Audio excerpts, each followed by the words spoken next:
college football all day. It's a Football Friday right here on The Zone. Whether it's the Utes, Cougars, or Aggies, we've got you covered.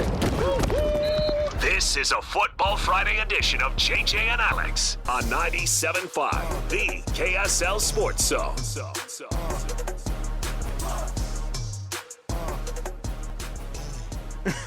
Welcome back, JJ and Alex, 97.5 the KSL Sports Zone. What was it, Clay? What was the impersonation? What was was I doing somebody's voice? Oh, okay. All right. I don't know what it was, but I will. Sometimes I have some characters I can do, but I don't know. In my former life, I did those a lot more. So I don't know. Hey, happy Football Friday to you. Mitch Harper joining me today. Nice enough to be along for the ride as JJ and Sly are like. I mean, whatever version of working overtime on these. What's crazy is they do all the semifinal games and they do all the state championship games. So it's just this week, like Thursdays and Fridays during football season. JJ and Sly are watching awesome football games up at Rice Eccles Stadium, but man, it's a lot of work. So those guys are doing an awesome job. Did you see what Corner Canyon did to Mountain Ridge in the first semifinal today in the 6A? 59-20. 59-20. You score almost 60 in your semifinal game, you're going to be pretty darn good. So we'll see what the semifinal number 2 brings as Lone Peak and I think Sky Ridge. Yeah. Hey, all Region 3 all the time. It's 10-7 right now, Annapolis. Who's leading? Lone Peak is up? Dang. That region is a mess, man. Bunch of teams that are just too good. All right? Can't let the rest of us have a good time. Hey, we're going to kick off the hour here as we always do with the cut. Let's jump in here because we're going to talk with Steve Bartle. Our Ute Insider for KSLSports.com is down in Waco covering the Utes and the Baylor Bears. And, man, it's drama down in Waco right now. I love it. It's a little soap opera action. You can get the reality TV show action with Chip and Joanna. This is nothing, nowhere close to it. This is like, the Mormon Wives show down in Waco right now. Season 3, it started. I'm not going to say whether or not I have seen episode 1 or not. Oh, I stayed up. I stayed up late last night though. Look, I'm a married man. I have to go along with whatever's on the TV. I have to watch it, man. I'm Team Miranda personally, but go on. I digress. All right, I'm going to take a break from that talk with the mom talks, the mom talk moms. Let's get into the cut right here. Let's jump in right here. It's time for the biggest story of the day. This is what made the cut with JJ and Alex on 97.5, the KSL Sports Zone. Doug Smith brings you this portion of the program. Doug Smith, dealerships in American Fork, Spanish Fork, and in Linden. Nobody knows cars like Doug.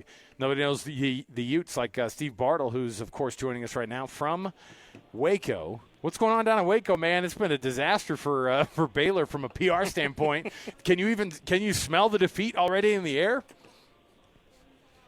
I just smell barbecue, fellas. Oh. I just smell barbecue. As soon as I landed, I plugged in Goldie's Barbecue, and I went straight from the airport right to the barbecue joint. I wasted no time, and that's what's on my brain. Some degenerates, they get to Vegas, they immediately hit the casino. Yes, but guys in there, guys that are like married and have small kids, they take these work trips. They go, take me to the closest barbecue joint. Just get me there guys ASAP. Being dudes, Well, we're saying all that from Kenny J's, where they do Texas barbecue. There so you go. I get it. Love Kenny it's J's. all good. I know, man. This week has been not a good one for Baylor in terms of the off-the-field stuff, which, of course, I know they want to avoid all of that. But how much of it is penetrating kind of just like the whole vibe that's down there? I mean, Dave Aranda gets affected by it. Mac Rhodes has to step away from the playoff committee. He has to step away from the team as he's taking some personal leave. I can't imagine that all this is not going to be thought about among the fan base. It just happens to be a bad distraction when a really good Utah team is coming to town. Yeah, it was interesting. As soon as I landed here in Dallas, I hopped on the shuttle to the rental car space, and there was a conversation about Mac Rhodes, being had by a couple people on the other side of the bus of me, and it was interesting in the sense that it's a hot topic, and it is a conversation to be had everywhere. And, I was watching the Dave Aranda press conference, and, obviously he's going to say all the things that you would expect a coach to say, that it's not going to, bother us. We're focused on us internally and all of those sort of things. And that's what you hope for if you're a Baylor fan. But, the first 5 or 6 questions in his press conference were about Mack Rhoades and the situation there. And given what transpired earlier this season with Mack Rhoades and their star tight end Michael Trigg, it's certainly something that I think there are going to be. It's going to be on the minds of people in that program. How much of it is going to play a role tomorrow, I have no idea. I have no real sense for the Baylor football program, where they're at mentally, how this is all impacting them. But just in my short time being here in Texas, it is clear that this is a hot topic, and it's something that everybody is talking about. And I think there's certainly it's fascinating in the sense of what it means and what it's done to the Big 12, having Mack Rhoades on the playoff committee as the chairman there this season, to lose that spot, and what it means for everybody else in the Big 12. Obviously, with Utah, Mark Harlan stepping into that role, he will do the best job that he can, but still he's not going to be filling in as the chairman. So just the impact of what Rhoades apparently has been alleged of doing, and the allegations against him, and having to step away, it's just a tough look for Baylor and a tough situation to put that program in, as well as the Big 12 Conference.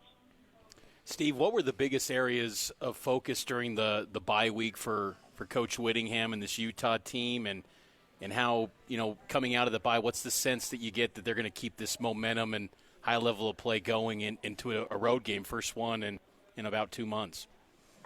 Yeah, the top 3 priorities for Utah during the bye week was rest, and rest. That's that's been the big thing. The key, I think, in a lot of ways to Utah, what's helped them this season compared to the recent season. So, I mean, you go back to the last couple of years, they're being hampered by the injury bug, and they were having some pretty tough practices during their bye weeks. Still, even while dealing with the injuries, and part of that is to get some of the guys that need to fill in for the injured players, prepared and prepped for what's to come for them. But this season has just been totally different. I think there's been a greater, rest has become the top priority for Utah this season, and it's really benefited this group. You look at the injury report that was released again last night.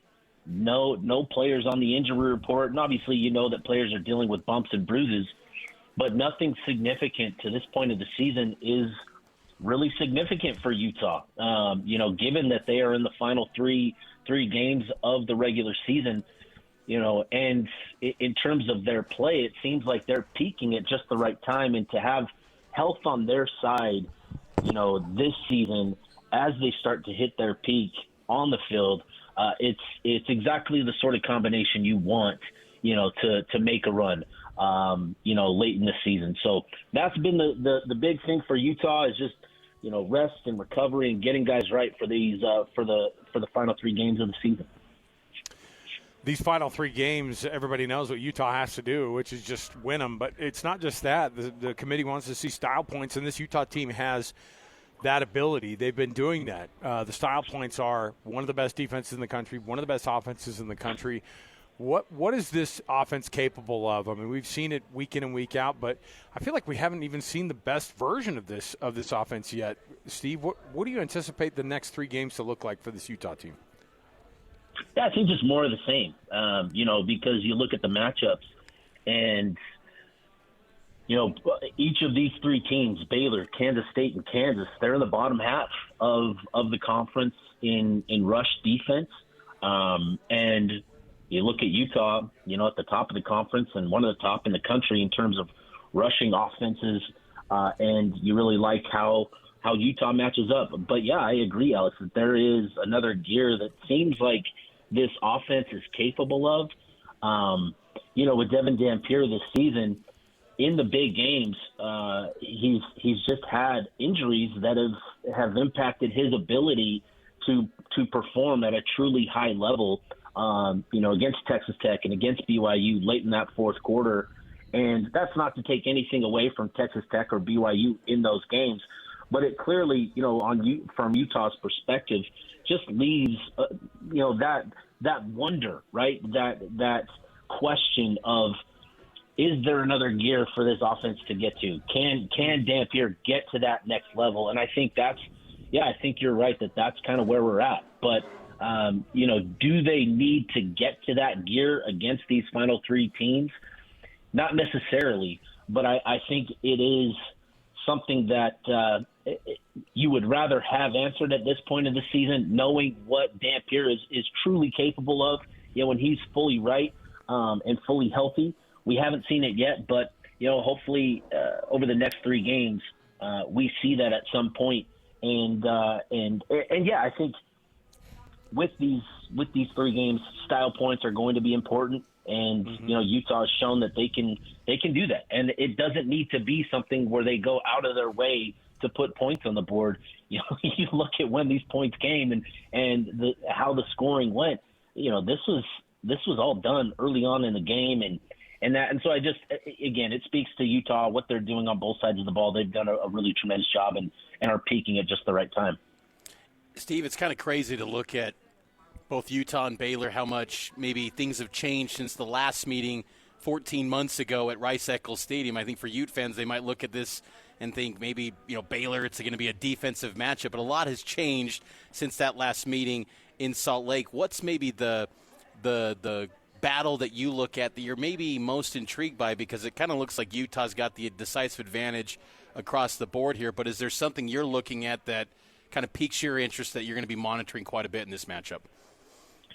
Yeah, it's been really interesting diving into this matchup and looking at some of the numbers and some of the individual matchups. And obviously, I talked a lot about Utah's run game, and you have to feel really good about Utah's ability to establish the run. And I think coming into this game, the question is no longer can Utah establish the run. It's whether the opponent is going to be able to stop Utah's rushing attack. So, that's going to be the biggest question for Baylor. But for Utah, despite the advantages on paper, across the board, Baylor has a quarterback in Sawyer Robertson that is just really, really good.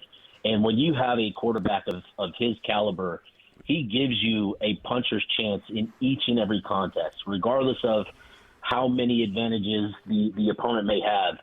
Sawyer Robertson is just that good of a quarterback. He can make throws.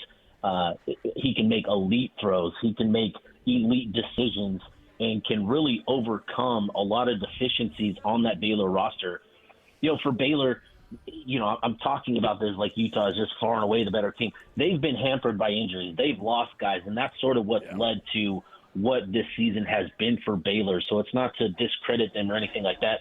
They've had injuries that they've had to deal with, and fortunately for Utah, they've been healthy. But again, getting back to Sawyer Robertson, just a tremendous talent at quarterback. They've got arguably the most productive, I shouldn't say arguably, I think he is the top tight end in terms of production this year, and Michael Trigg at 40 receptions, 600 yards, 6 touchdowns. He's a dynamic pass catcher. That's going to be an interesting matchup for me, not so much in the sense of, who's going to match up with Michael Trigg, but in terms of Dallin Bentley and Utah's own tight end, and this being, an opportunity for Dallin Bentley to potentially steal some of the spotlight from Michael Trigg in the John Mackey Award race. This is something that I'm really interested in, is whether Utah can get Dallin Bentley some big-time production. And looking at some of the numbers, I think Bentley matches up actually really well with this Baylor defense, whereas, Utah has done a really good job of limiting production for tight ends. I think they've only given up 90 yards to tight ends this season. And so that's going to be a really fascinating matchup with the conversation around Sawyer Robertson. Is obviously Trigg has become Robertson's top target this season, and so limiting him and his ability to produce will be a big factor. But I also want to see Utah potentially get Dallin Bentley some big-time production in this game as well. Steve, this is an interesting matchup, and Utah is favored heavily in this one, and it's hard to imagine that they would not be able to go in there and just absolutely push around this Baylor team that's got to be reeling right now. Might be in their own death throes for the season, so we'll see how this one rolls out. We appreciate you taking time. He's Steve Bartle. He's down there in Waco. Thanks, man. Have fun down there. Thanks, Steve. Okay, sounds good. Thanks, fellas. There you go. Steve Bartle. What's interesting about this is, like, I think because of the timing of when this story came out, like, that means the fan base is actually also like, oh, by the way, this isn't just a bad time for this. We actually wanted all this to come out right now. Because the game and the incident happened September 20th. That's 2 months ago. And now it's coming out, so clearly there was an agenda. No, there is. And the beat writers, they knew. And you know what this is? This is crazy stuff, too. This is the way Texas football is. They're like, hey, we are shoving this guy on the sword right now, and it's terrible for our program. Like, this is bad for Baylor. You know what I mean? Do you think it hurts that Aranda's not a Texan and he's just not tied? Would that have helped it? No, I don't think it. No. Because even if he's a Texan or not, he has this weird low pulse. It just doesn't sound like a guy who. He just doesn't sound like a head coach. Like when you're listening to him, and it's not to say that you're down there, guys. You're just like, hey, do you have talks with your teams about how to avoid the distractions? All the time. It sounds like he's a soft hits DJ. Give us a call right now. If you love Delilah, you're gonna love Dave Aranda. I mean, it is wild the amount of like low pulse energy that he's got, and it just doesn't help. And yeah, this is a guy who's like a defensive, like he's supposed to be like a defensive genius, and I think he's going to be a great coordinator somewhere. It's not going to be a head coach somewhere again, because he had that success. He got hired, and the guy who's probably the one in the foxhole with him is blowing up. So we'll see how that goes. We're about to dive into these some sides and some ribs. I'm like mostly excited because I like introducing Mitch to it. Because I'm like, Mitch has never had it. Yeah, first time. Does Mitch like barbecue? Does Mitch like barbecue? Oh, yeah. And say less. And I was gonna ask one question. Well, let's hear it. You were talking about Dave Aranda, and you're like, he'll make a fine defensive coordinator someplace. Is that going to be said about Morgan Scalley when he's done? Oh, you know what? When Witt's done. No, I think he has too much of the blueprint on how to make it work. And you talk about a guy, because part of the reason it doesn't work with Dave Aranda is he's not like he's a Baylor guy. He's a Boise State guy. It's not like he's a Baylor guy, so people go, hey, look, like, I mean, no one's gonna question the validity of Witt's not a Ute. That's a great point. He is now. He might be the most Ute of anybody I've ever met in my life, by the way. I'm just kidding. If you've ever played golf with that guy, I've been in tournaments with that guy before, and I'm like, oh, it's all gone. The blue is all the way gone out of this guy's veins. Oh, my heavens. Well, we're interested to see what happens there. For whatever reason, that came up when you were saying that. No, I think Morgan's a Utah guy, man. He'll always be. I know he is. All right, Kenny, we appreciate it, man. Thanks. I'm going to give that phone number out one more time. Let me throw it out there. 801-230-5396. Get a hold of Kenny. Like I said, you get that smoked turkey going for Thanksgiving, and let's dial it up. It's going to be awesome. 801-230-5396. We'll take a break here. I'm going to make Mitch dive into some of these ribs and some of these sides right here at Kenny J's at the District in South Jordan. More to go right around the corner on a Football Friday, 97.5, the KSL Sports Zone. All the latest news and notes from the league and the locals in the NFL. JJ and Alex bring you the NFL Blitz on 97.5, the KSL Sports Zone.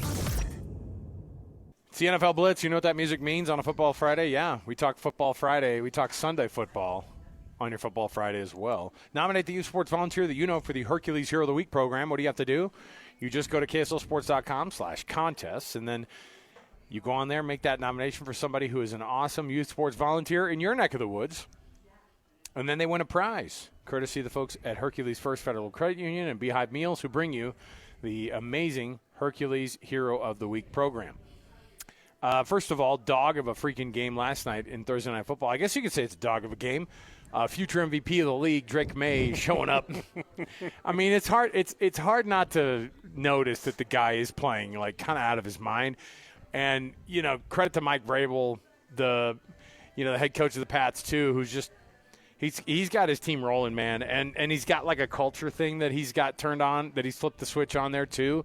Stuff that he's probably trying to do at Tennessee, and probably is glad that he doesn't have to try to attempt in Tennessee anymore. So they're all buying in, and right now the Pats are 9-2, and the Bills are 6-3 in the AFC East. So you're talking about the possibility of going up 2 games on the Bills in the AFC East this weekend. I don't usually apply college football talking points to the NFL because they're different sports different, in many respects, but sometimes it does feel like the Patriots, like when you look at their schedule, who they've beat, it has been a little bit light. Obviously, that's a byproduct of the AFC East, but they still beat the Bills. They've still won some big games, and at the end of the day in the NFL, what's so great about this league compared to college, just take care of the business, win games, and you're going to be in control of everything you want. And the Patriots, you bring up Vrabel, it's just they feel like the Patriots of old, and that might not be a good thing because they were so hated. But they're operating culture-wise as that same program, and they're getting it right with the quarterback position. That's the key in anything that happens with this NFL is you got to have one of the top 8 or 10 quarterbacks to have a chance, and Drake May is playing one of those top quarterbacks right now. And he still looks like he's 12. That he does. I mean, you're like seeing him on the field and you're like, holy cow.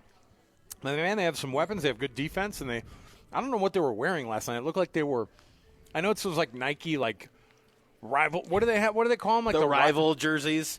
It doesn't make sense. I do like the. It looked like all it looked like was they're all, hey, Nike gives their input and goes, we want your jerseys to look like you're wearing denim. Nike has messed up uniforms in the NBA, in the NFL.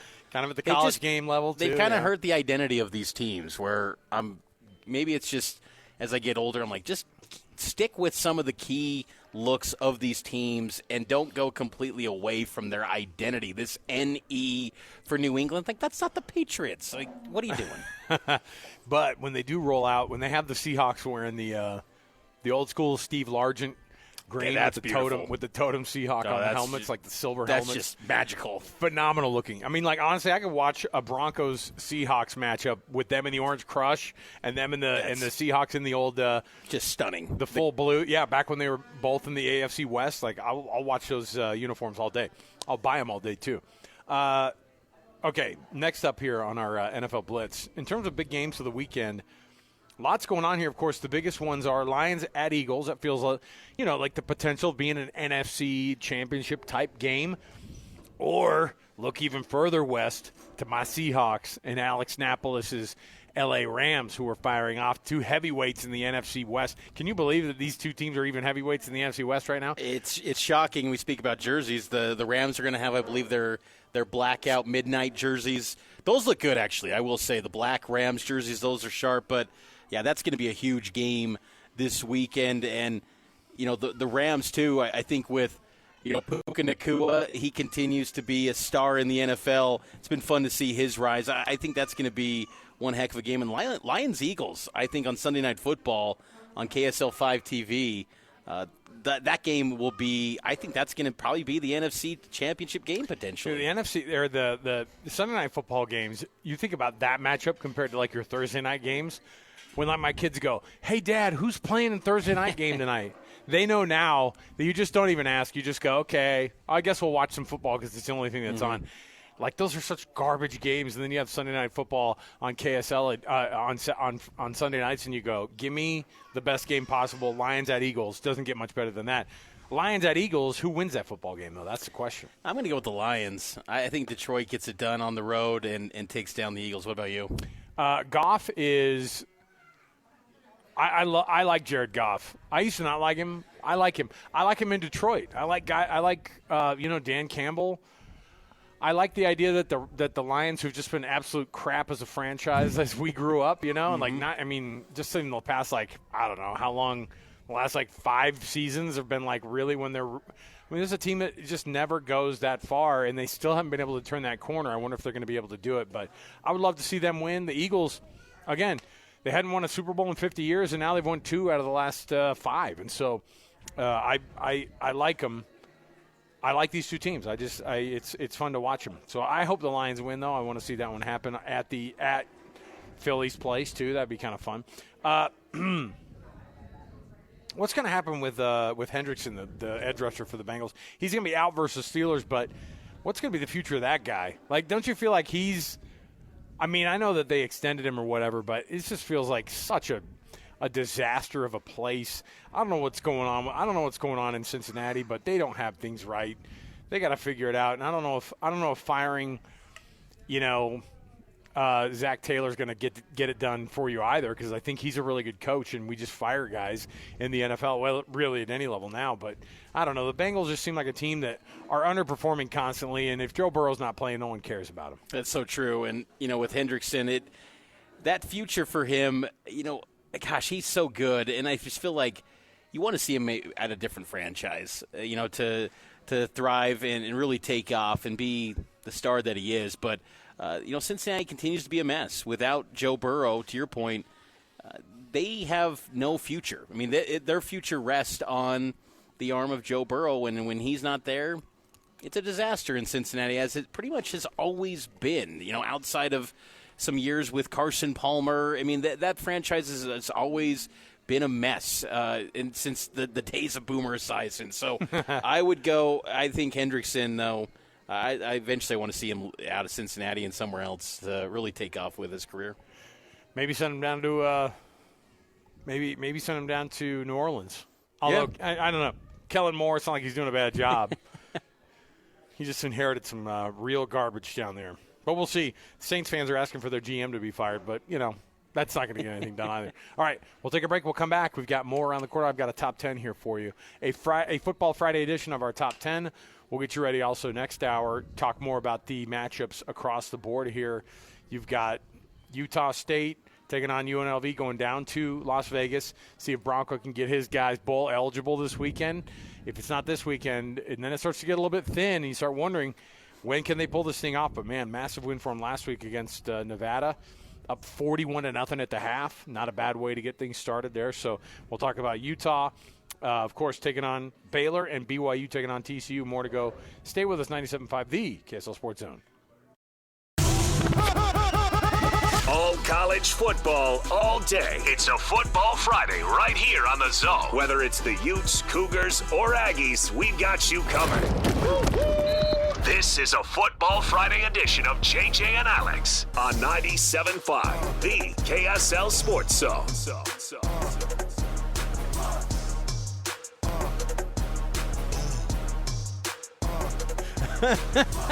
Welcome back.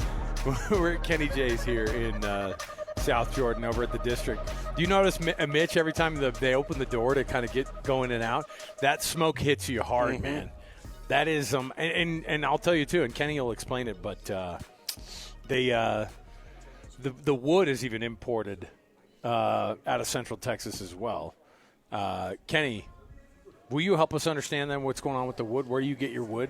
Yeah, well, and I just got back from down there too. I was thinking about this. I took my son down there. Yeah. He's home from his mission for a few weeks because of knee surgery. So I'm like, you're not going to sit around the house all the time. Yeah. So you're going to come down. You're going to come down with me, and you're going to go visit the wood guy. Anyway, we were just down in Waco last week. I'm like, I should have planned it around the game. That was and went down there. What was I thinking? That was an oversight by you. What an idiot! Yeah, you look. I mean, I didn't want to say it. Yeah. But so we were just down there. On the next break, I'll show you guys some pictures of their wood yard.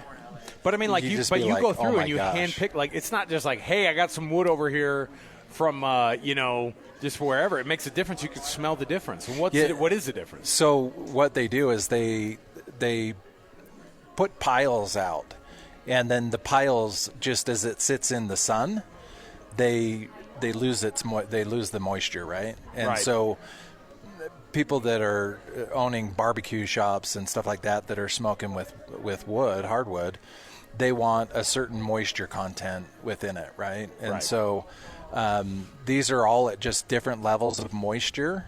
And so I went down and picked out, and then they do different split sizes too. So I like bigger splits, so the log lasts a lot longer and burns and gets into bigger coals. How do they send it? FedEx. Yeah.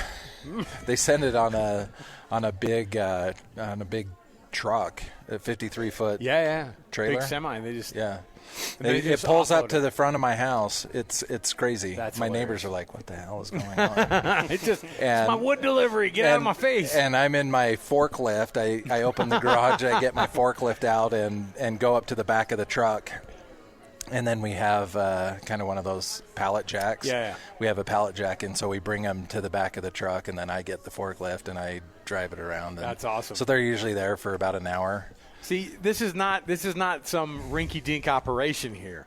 All right, you got your neighbors wondering what kind of situation you got going on because you got your pallet jack and your forklift, and you got wood delivered from Texas. I'll show you a video that my son-in-law took, a drone of our backyard, our side yard, that has like all of the wood from our last order, and so it's crazy. Kenny, let me ask you this: what comes in if somebody wants to pre-order some Thanksgiving from you guys? Is it just the turkey we're talking about? You guys can do the sides, everything, right? Well, we're only doing proteins this year, and we can do brisket. We're doing brisket too. Yeah. If people want, some people just don't like turkey, but right. I actually would rather have turkey than brisket, even just at the restaurant. Yeah, the smoked turkeys, it is underrated, I think. You gave it to us last time. I was like, I don't think people understand. Like, they could have turkey like this all the time, and it kind of ruins the rest of the bland turkey they get for Thanksgiving. Take it home and make sandwiches out of it. Come on. All right, so here's what we got to do. Yeah. People can call you. They can text you guys. They can get the orders going on. And if you want the Thanksgiving brisket, you can order that too. Yeah, 10% off of the brisket as well. That's just at our menu price, and a whole brisket. Ribs? But, no, I'm not doing no Thanksgiving ribs. Okay. No Thanksgiving ribs. We're just doing brisket and turkey. Boom. You get both of them. Yeah. Why don't you just be a winner? Get both of them. All people have to do is get a hold of Kenny and his guys and gals. Maybe call Mary right now. Say, hey, I want to get some of that turkey going here. I did just call my meat guy and told him to up it by 50 turkey breasts. Oh, there you go. I like it. So don't let me down, no, Zone don't. listeners. And here's the other thing. Don't stick me with 50 turkey breasts. Yeah, make Mary answer the phone call too. Let's get it going. Let's get these things going for you. You'll win Thanksgiving with it too. By the way, it's a different level of being able to have Thanksgiving. 801-230-5396. That's 801-230-5396. Get it pre-ordered today. We're going to come right back. We've got more to go from Kenny J's. We've got more to go from Football Fridays. Stay here at 97.5, the KSL Sports Zone.